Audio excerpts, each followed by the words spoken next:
Et salut à toi, aux petites fleurs de Call of Duty. J'espère que tu vas bien, moi ça va plutôt pas trop mal, ça passe. Donc là on va parler de Dragon Ball Daima, l'épisode 12, bien sûr. Il se passe pas mal de choses, une nouvelle transformation. Moi je m'y attendais pas du tout, on est beaucoup plusieurs à ne pas s'y attendre, en vrai. Mais ça on va voir ça tout de suite. Donc dans l'épisode précédent, on voit que Vegeta était en train d'affronter le Tamagotchi numéro 2 et qu'il allait se faire bouffer par le Kraken. Moi, ma supposition, c'était soit il rentrait dedans, il faisait des Kikoa, ou alors il se transformait en Super Saiyan, puis ça... Pouf, il s'explose la bouche. Enfin bref, c'était ça un peu. J'avais deux hypothèses par rapport à ça. Au final, j'en ai une qui est bonne. J'en ai une qui est pas trop mal, j'en ai une qui est bonne. Alors, j'en ai une qui est bonne, mais on s'attendait pas à que ce soit ça après, mais pas forcément là, maintenant. Donc dans l'épisode 12, on reprend donc toujours le combat avec Vegeta et le Tamagotchi numéro 2, ainsi que le fameux Kraken qui allait bouffer Vegeta. Et là, on se découvre qu'en fait, Vegeta ne s'est pas fait bouffer, mais il a réussi à aller sur une tentacule. Donc là, voilà, Goku s'inquiète, enfin bref, Goku s'inquiète, et là, il voit le petit Vegeta sur la petite tentacule, là, en train de s'accrocher, là. Ça, j'avoue, c'était assez drôle. Enfin bref, donc le combat reprend, il se fait expulser par le Tamagotchi, et là, Vegeta retourne vers le Kraken, et là, direct, on voit une transformation Super Saiyan de Vegeta. J'aurais kiffé qu'il nous fasse une scène par rapport à sa transformation, parce que on a vu Goku, ok, mais on n'avait pas vu Vegeta, donc là, il se transforme direct d'un coup, comme ça, bouf, et comme ça lui augmente sa vitesse, et du coup, il peut esquiver le Kraken.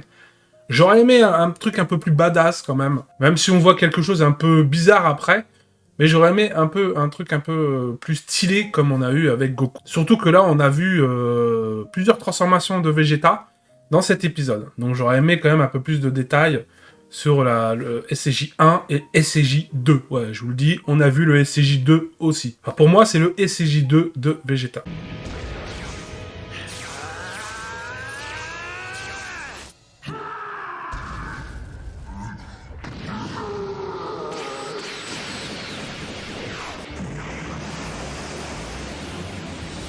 Donc des fois, voilà, Super Saiyan 2, le combat continue, et là, en fait, là, le Piccolo, enfin, je dis le Piccolo, mais je sais plus son prénom, enfin, le Namek du monde des démons, voilà, et grosso modo, lui, ça se voit qu'il est vicieux, parce que, grosso modo, il dit « Ah ouais, Vegeta aime bien se battre, en fait. Bon, bah du coup, je vais faire quelque chose, vu qu'il aime bien se battre. » Et là, il voit avec ses mains, il fait ses mains, là, pour booster la puissance du Tamagotchi, et là, on se dit quand même que, bah dis donc, en fait, il cache pas mal de choses, le pépère. Hein. Ouais, de toute façon, c'est un vieux sénile, hein, en vrai, donc on peut comprendre là-dessus, mais voilà, il peut faire pas mal de choses, quand même. Il peut faire pas mal de choses, ça se voit. On va en découvrir bien plus. Bah, de toute façon, c'est un vieux sénile, donc on va le découvrir au fur et à mesure du temps, donc forcément, il augmente la puissance du Tamagotchi, donc là, Vegeta commence à galérer un petit peu. Il se fait expulser dans l'eau. Voilà, plusieurs fois, il se fait expulser dans l'eau. Et c'est là qu'on a une apparition assez incroyable. Vegeta SCJ3.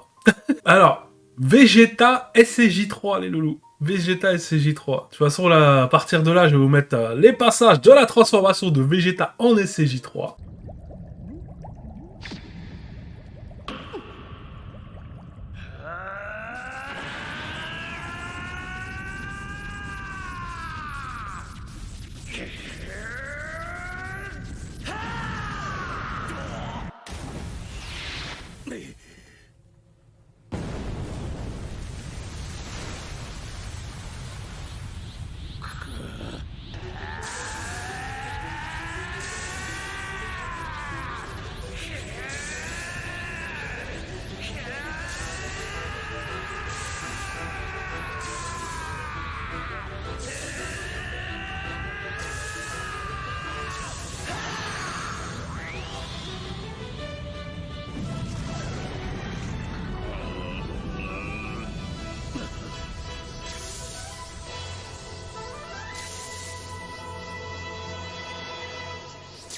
Alors, je comprends qu'ils n'ont pas fait la même longueur de cheveux que Goku et CJ3, parce que c'est pas les mêmes types de cheveux, donc ils ont voulu faire un peu différent pour Vegeta. Alors, je dis pourquoi pas que Vegeta se transforme en SCJ3, je dis pourquoi pas. Bon, évidemment, une fois qu'il est passé en SCJ3, il le déboîte, le Tamagotchi. Il est hyper balèze. Ah, ça, on peut pas le nier, j'avoue que là-dessus, trop fort. Le Vegeta, stylé, parle pas en plus, hein. Stylé, hyper balèze. Il est balèze de oufissime. Chose qu'on aurait dû voir avec les Manjin-Do, le premier Manjin-Do, là. Enfin bref, du coup Vegeta et CJ3 balèze. Alors, maintenant parlons un peu du Vegeta et CJ3. Donc évidemment, je le trouve très laid comparé à Goku et CJ3. Forcément, il a pas les sourcils, enfin bref, nanana. Mais c'est sa coupe de cheveux, elle est plus longue, mais plus rebiquée vers l'arrière, comme un Sonic. Je le trouve assez moche, vraiment, ça fait laid, j'avoue, sur Vegeta. Je pense pour moi que c'est trop tôt. Clairement, c'est trop tôt contre le Tamagotchi numéro 2. En Super Saiyajin 2, ça aurait été cool. Alors oui, Bulma a dit que il s'était entraîné. Du coup, bah voilà, c'est comme ça qu'il a réussi à tenir ce SCJ3. Moi, je suis pas forcément pour que ça soit tout de suite. Je suis pas forcément pour que ça soit tout de suite parce que c'est trop rapide. Vous avez vu, dans l'épisode, on a pas vu d'animation sur le Super Saiyan de Vegeta, pas vu d'animation sur le Super Saiyan 2 de Vegeta. Bon, là, on a vu une animation sur le Super Saiyan 3. Heureusement, parce que c'est un peu le Super Saiyan 3, quand même. Mais je le trouve un peu trop tôt. Voilà, je le trouve trop tôt. Il aurait pu le baiser, il aurait pu le niquer avec le Super Saiyajin 2, à mon goût. Même si le Namek a augmenté sa puissance, du coup, nana. Mais il y a un truc qui colle pas. C'est trop vite. Je pense que le Super Saiyajin 3, pourquoi pas, mais trop vite. Voilà. À mon goût, c'est un peu trop vite. Mais pourquoi pas, donc vous savez, hein, donc là, il y a eu 2 Majin, Vegeta 3, donc vous savez qu'il va y avoir du DLC, là. Va y avoir du DLC, les loulous. Va y avoir du DLC. Donc, enfin, bref. Voilà un peu ce que je pense. Il est un peu laid. Il est hyper fort. Trop tôt. J'aurais aimé plus d'entraînement ou un truc qui lui fait ting. Oh, incroyable. C'est ça, en fait, l'étape d'après. C'est comme ça qu'il faut faire pour aller à l'étape d'après. Le SCJ3. Et là, hop, il y arrive, quoi, tu vois. Enfin, bref, trop vite. Il y a trop d'incohérences sur pas mal de choses, encore une fois, malheureusement. Mais bon, ils ont voulu mettre en avant le SCJ3, bon, bah, voilà, hein. Ils ont vu un peu les critiques, hein. De toute façon, ils les voient, les critiques, hein, au Japon. Enfin, bref. Du coup, voilà un peu pour l'arc Vegeta et le Tamagotchi. Donc, évidemment, Vegeta récupère le Dragon Ball avec le test, le fameux test du problème. Enfin, bref. Donc là, maintenant, on va passer au Manjinku et Manjindu. Nos fameux Majin, l'arnaque du Majin. Donc là, c'est la grosse arnaque. Hein. Vraiment, ce combat, c'est une catastrophe. Donc évidemment, plus on avance dans le combat, plus Majin-Buu découvre en fait ses capacités en soi. Forcément, il connaissait pas encore toutes ses capacités, mais là, il les découvre de plus en plus. C'est plus gnangnan que Boo. Franchement, ça vaut pas Boo. Ça vaut pas Boo. Loin de là. Donc forcément, il arrive à le battre. Il arrive à le battre, le Tamagotchi. Hein. Malheureusement, c'était un peu une évidence. Malheureusement. Le numéro 1 en plus, qui avait l'air assez stylé aussi. Donc voilà. Puis il arrive aussi à faire le test. Évidemment, c'est son frère Manjinku qui l'aide à faire le problème. Enfin bref. C'était pas forcément le passage que je kiffe, voilà. J'avoue que Vegeta, je l'ai regardé 2-3 fois le moment où il se transforme en Super Guerrier 3, histoire de voir vraiment, voilà, parce que c'était un petit peu, voilà, ça fait kiffer quand même, moi, qui aime bien DBZ, voilà, voir Vegeta et CJ3, pourquoi pas.